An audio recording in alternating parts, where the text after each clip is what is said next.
All right, good afternoon, everyone. It's wonderful that you guys are joining us today in the afternoon and you're sticking around. We're really pleased to be here. We also want to say thank you to the Arizona Wellbeing Collaborative for the opportunity to share our work.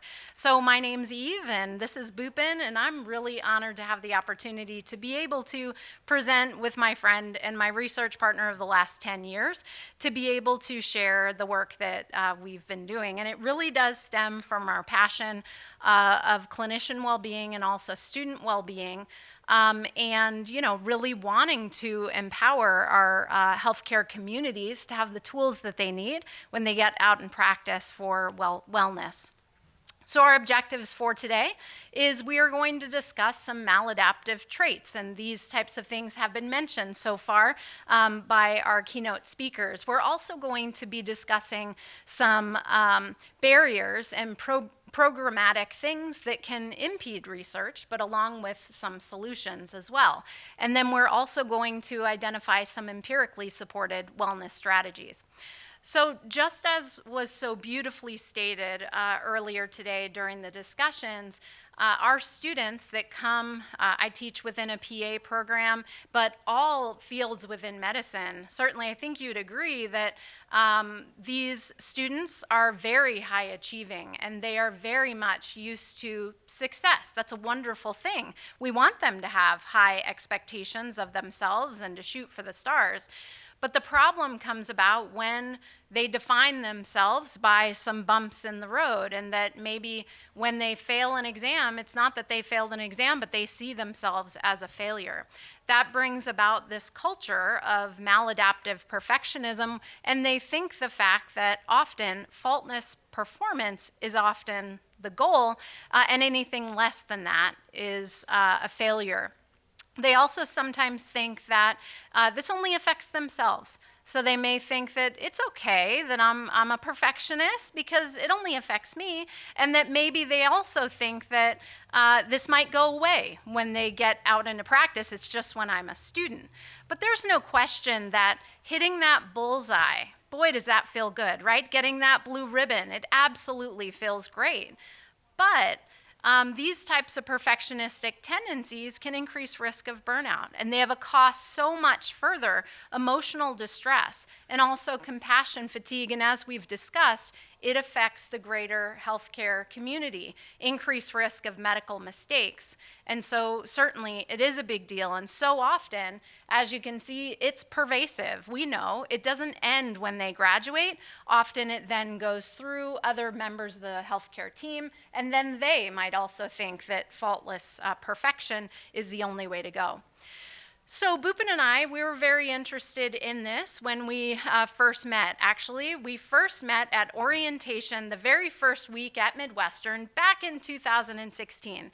And we talked to each other about what our interests were, and it was very well aligned, almost serendipitous. And so we started that day with, what can we do about this? How can we best support our healthcare learners?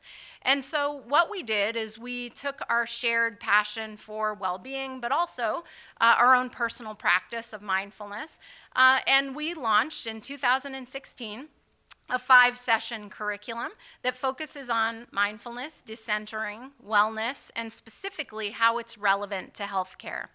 So the specific components within the curriculum, as I mentioned, it's 5 sessions. Each of those sessions is about an hour. But we spoke about mindfulness and defining it as present moment awareness without judgment. We spoke about decentering, which is a skill-based component of mindfulness. We also spoke throughout the entire curriculum about how relevant this is to their practice as a future provider. So we practice in class and out of class mindful breathing, but also we spoke about mindful listening, really talking to them about the fact that when you can connect and you can communicate with your patients, you will be a better healthcare provider. And this is more than just keeping ourselves well, but also being able to be better as a provider at what we want to do.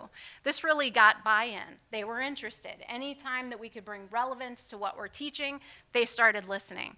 Another example is we brought about beginner's mind. And so beginner's mind is a very common concept associated with mindfulness, and that is making sure that we stay curious, that we don't just always go on autopilot, but instead look out for those zebras that are in medicine. You know, the framework of this curriculum comes from Dr. John Kabat-Zinn, mindfulness-based stress reduction, and MBSR is the gold standard for mindfulness, but you can, probably many of you know that that's about a 28-hour curriculum, and it's fantastic, but we didn't have the time to be able to incorporate something like that, and so this is a much condensed version. However, the great news is the research shows us that condensed versions of things like this do have significant benefit. So the other thing that we incorporated is some maladaptive cognitions, as you've heard about, things like the negativity bias and also imposter phenomenon.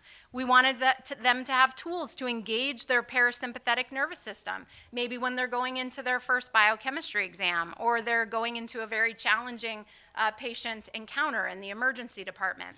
And also positive psychology principles, as we heard about this morning, things related to self-compassion and gratitude. But I also want to point out something very important that was stated earlier today, which is our curriculum speaks about a multi-level approach to wellness. The last thing we ever wanted them to think is just because a lot of what we're speaking about is individual strategies, that that's all there is for wellness and that wellness is all on their shoulders, because of course it's not. And so with that, we wanted to speak about institutional and organizational initiatives, but also national initiatives. And as you can see on the bottom there, the National Academy of Medicine Action Collaborative for Clinician Wellbeing and Resilience. I'm one of the PA representatives for the organization, and so I'm able to tell those stories, and it's really incredible to see how excited they get, the fact that they want to be change makers in the areas of wellness once they complete their training. And so the expansion of the curriculum, as we've been doing it for 10 years, we have about 1,000 PA students at Midwestern alone that have been through the curriculum, and it's expanded actually to about 25 PA programs across the country that have utilized the curriculum, many of which for many years over the last 10 years, but 15 PA programs have been involved in research, and Bhupin is going to speak to you about a lot of those results today. But the really neat thing is how receptive our students have been to this. They actually asked, okay, we got this in the very first quarter of PA school, this wellness information, where'd it go? It was the 5 sessions and they were done, and we listened. And so what we did is we incorporated booster sessions throughout the remainder of the didactic year, and we incorporated more conversations about sustaining wellness. And other programs started listening as well. So they asked people in veterinary medicine or biomedical science, SLP, they've asked over the course of the last 7-8 years or so. So we've weaved in some curriculum with them as well. Now, what does our research look like? Well, Bhupin is going to be discussing that. But just basics, multi-year, multi-site study, and we've looked at multiple constructs that have examined the relationship between well-being and professional resilience. You can see the validated instruments that we've used year after year. It changes, but now Bhupin's going to give you that in more detail. Thank you, Eve, and it's a pleasure to be here. I will say it's the end of the week, Friday, one of the last presentations, and so I have the pleasure of trying to talk about results. But I think it's going to be exciting and interesting, partly because I think it's great to have ideology and ideas, but until you know what works, that's where the real excitement comes. And when you get the students changing or they're talking about the program, but also figuring out you want to feel effective in what we do. And so hopefully these results over the course of 10 years have given us actually ways to think about the construct of well-being and how to extend and improve it. So it's not just developing a well-being program, but how do you develop a program that's going to be effective and that you continue to build on. So that sort of was the evolution of how our research evolved, and I'm going to share some of those concepts with you. And we might think of, we might think of the DNA of our profession as being this culture where you have to be correct about everything. It's either right or wrong. And so you have people that come into medical healthcare professions with that mindset. And that might be adaptive to get them there, but it may not be adaptive as they go through the program, and then they have to deal with real life situations with patients. And so we needed to, as with all things, work in early childhood to form good habits, good learning. And so what we want to do, or what we came up with, is trying to integrate these concepts, not when they're in the profession, but how do we do it into a curriculum? And so Eve spoke about some of the things that we've done in this 5-session program, and I think I'm going to press the right button. Well, there we go. So we started in our first program at Midwestern, not really even for research, but rather for the benefit of trying to help students. And what that did was it allowed us to see how helpful and how needed it was. And what we discovered was that we were able to increase mindfulness in those 5 sessions. Not only that, at 4-month follow-up, those gains were still there. More importantly, we also noticed that those people that did change in their level of mindfulness also changed in their perceived stress levels, as well as in their life satisfaction. So if we can affect change in mindfulness, then they're going to have changes in terms of factors or constructs that are going to help them long term, but also mitigate the risk of burnout. What we also noticed was it wasn't just the people that had history with mindfulness or meditation practices, but rather everyone, regardless of whether you had that experience or not. So there was a real opportunity. We got excited, and that's when we started to say, let's measure and start to really see what we can do. So we've had several studies. I'm going to briefly talk about some of the results. But I think through this, what we did was we came up with this concept of what we're really trying to do is develop professional resiliency. Just like kids are at risk or people are at risk, we need to have resiliency, and we have to identify what are those protective factors, because we're all at risk. And so in doing so, we were able to come up with, first of all, we were able to demonstrate not only is there statistical change, but that we have, what we found was over 50% of participants in the groups were making changes in the right direction. And also, was it meaningful? Well, we had a good from 14 to 38% make one standard deviation jump, and this is with a 5-session, there were 5 meetings, okay, and this is at the onset. We also were able to show that when they do improve, or those that did improve, there's a significant portion of variance that was accounted for in perceived stress dropping. I mean, to be able to drop from 30 to 38% of your perceived stress is significant. And then also with their life satisfaction, 0.25% of the variance that changed in life satisfaction. That's after starting a program. So they were making positive improvements from when they started with the added demand of studies. The other interesting thing that we found was with the COVID, we had to go to a virtual format for classes for that year. So we were able to study before, during, where we had to go virtual, and then also when we returned. And that's after the pandemic. And so we had some great data on that, and I'll share some of it with you. But I will say that we found that even with virtual, we were able to make improvements in mindfulness and reduce stress and life satisfaction. But it led to some interesting findings. First, I'll just say that what we did was we studied to say, what are people doing for stress reduction? And most people exercise. That's about over 90%. People do yoga, and they also do meditation and journaling. Funny thing is, much of that was talked about today. So, with the journaling exercises. But that's what we found. And so there really is an opportunity to, and an openness for people to actually explore stress reduction within curriculum. But what was interesting is pre-pandemic, we didn't see much difference between perceived stress and psychological flexibility between men and women. And female students actually reported higher satisfaction before the pandemic. What we noticed during the pandemic, although I don't think I have that here, men actually had more satisfaction. Women actually had lower satisfaction. So by the time we were post-pandemic, just after, women had actually, and men, had the same life satisfaction, which means they went down. And it speaks to some of the things that we've been hearing, just about like, how do you balance family? How do you balance other things, and those types of differences and equities? So that there are differences between men and women. And that was our first clue to say, look, we can't have a one-size-fits-all kind of well-being management program. We have to look to see what's going on, because there might be differential effects.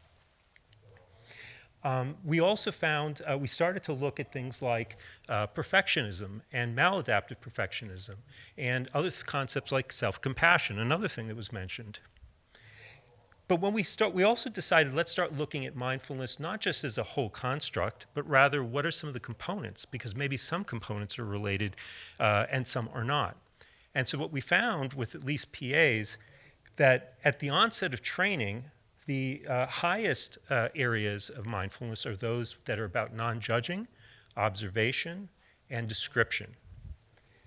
The lowest were non-reactivity and acting with awareness. We then looked to see which of those were most correlated with well-being. And we found that non-judgment was the strongest. Description and reactivity were also strong.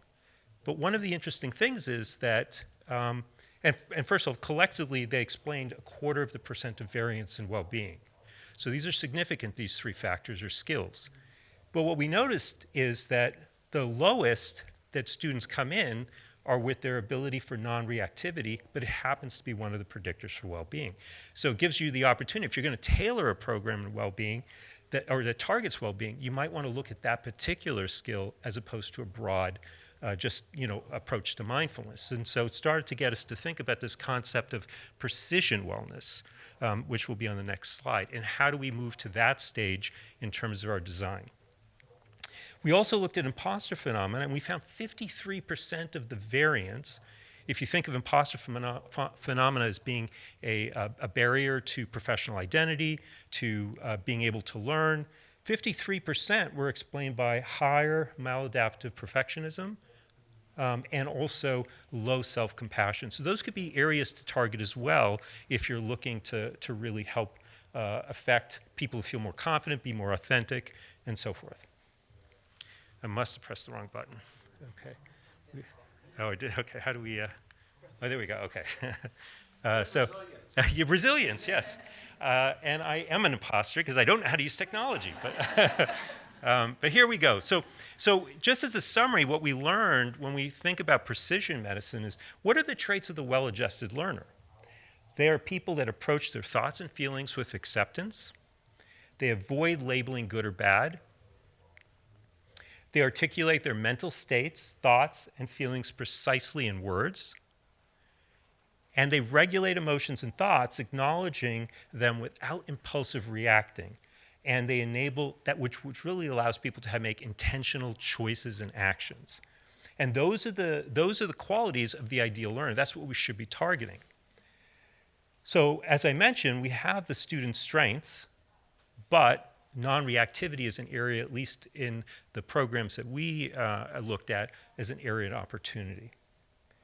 And we also want to target self-compassion and perfectionism. Now, where we're at today, which hasn't been published, it's probably in the next 2 weeks going to go out for submission, is we started to then look at the role of racial awareness and also tolerance of ambiguity.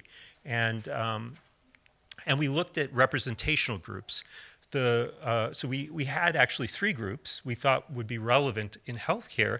We looked at an Asian group, a white group, and an underrepresented medicine group. And we found differential effects. And so what we found were that Asian students were actually significantly lower in tolerance for ambiguity compared to underrepresented in medicine or their white counterparts. White students reported significantly higher well-being than Asian students. And then we looked at how often do you think about race? And so we considered this racial awareness. And there's a pretty big difference. Asian students think about race daily. When you think about the amount of Asians that are in healthcare, and if you're thinking about them, do you realize how often they're thinking about these differences? If you're a white student, it's maybe monthly. And as an underrepresented student in medicine, it's weekly. And these were significant results. I got one more point, and then I'll hand it over to Eve. I see the 5-minute mark. So the other thing is that we looked at self-efficacy. When you're starting, do you feel as a student that you are capable of managing the program that you're in? Intensely compare, and so, and what we found was the Asian and underrepresented groups are less have less self-efficacy or professional efficacy than those that are white students. So these are an area that we want to certainly address when we're developing programs. And we don't have a word for it, but the concept that we're trying to come up here with this is this idea that we don't want to develop programs where any particular group is adversely not receiving benefit from the program that you design. And so we're playing with that idea. Hopefully by the end of the submission, we'll have a nice word like precision wellness, but that's our next stage. Thanks, Bhupin. All right, so we are very pleased with what we've learned over the course of the last 10 years, but it certainly wasn't without its own challenges and barriers. Now, we at Midwestern University, we're a medical graduate institution, and so as it should be, we focus on basic sciences and clinical skills and scientific knowledge development. So it is challenging to be able to incorporate additional things within the curriculum. But what we certainly know, and accreditation mandates have been so helpful to allow us to determine, is that wellness curriculum, it's not the soft stuff. It really is the stuff, and it is just as important as some of those other things as well. So we incorporated it, as I mentioned, into the health professionalism course that occurs in the very beginning of their curriculum as PA students, and then also incorporated it into professional development courses. Now, in order to get buy-in, we also define those professional competencies. So within the curriculum, we talk to them about, here are your AAPA competencies, what you are expected as a professional to be. So this is adaptable and flexible and resilient, and then they do start listening even further. As Bhupin said, we also collected pre and post data. So the first survey was right at the beginning of the curriculum, the next one was 10 weeks later, and then the follow-up was 3 months after that. And we presented our findings very early on at the College of Health Sciences to the research series. And again, this got people excited and interested, and they asked us to share our work in other programs, which we've done many times over the years. So I think our main focus has been demonstrating the value and feasibility of the well-being initiatives to the academic community. That's very much what's helped us. And the first thing that I mentioned previously was the importance of aligning the work that we're doing, the curriculum that we've developed, to our accreditation mandates, the requirements that are made for what needs to be within a curriculum. That's helped us a lot, and luckily for all of our professions, there are accreditation mandates, and for PAs, they've actually got even stricter with what we need. They now, just this year, included the word well-being, in addition to clinician impairment and burnout. And also weaving in everything so that it aligns with program, college, university, national, and professional initiatives, because there's no question, we've talked about it so many times today, that well-being reduces burnout and supports professional success. The great news has been how receptive our students are to the well-being curricula, and they see that this really does address the rising mental health concerns among students. Retention is something that's very important, of course, in academia as well, and it really allows for that institutional success to foster professional resilience and allow our students, when they're very early on in their education, to prioritize well-being and self-care and continue that through their entire profession. So as I mentioned, the multi-level approach to wellness, that was a big focus that we wanted our students to understand, that it really needs to be organizational and systemic, not just these individual strategies. We made it very relevant to the practice of medicine. We wanted there to be flexibility to the platforms, as we mentioned. Of course, we had to pivot with COVID, as we all had to, and that no one size fits all. But as our title shows, workforce well-being does begin with prevention. So what we learned is that it's most beneficial if you start it early and you continue to weave it in, because one year we needed to modify that and do it later, and that was challenging. So this is just kind of an infographic here of some of the things that we've done at Midwestern University. I'm also the chair of the Wellness Committee for the university, and I've had so much fun with this role. But you can see this is our celebration of the National Academy of Medicine Healthcare Worker Wellness Day. We brought miniature horses, which you could understand. That brought a whole lot of faculty, staff, and students, and a lot of smiles, too. We have the therapy dogs. We have yoga events. And one of my favorite things is the Midwestern University Wellness Walk, where we had hundreds and hundreds of people and lots of different professionals in their approach to wellness. But thank you so much for allowing us to share our information with you today. It was an honor.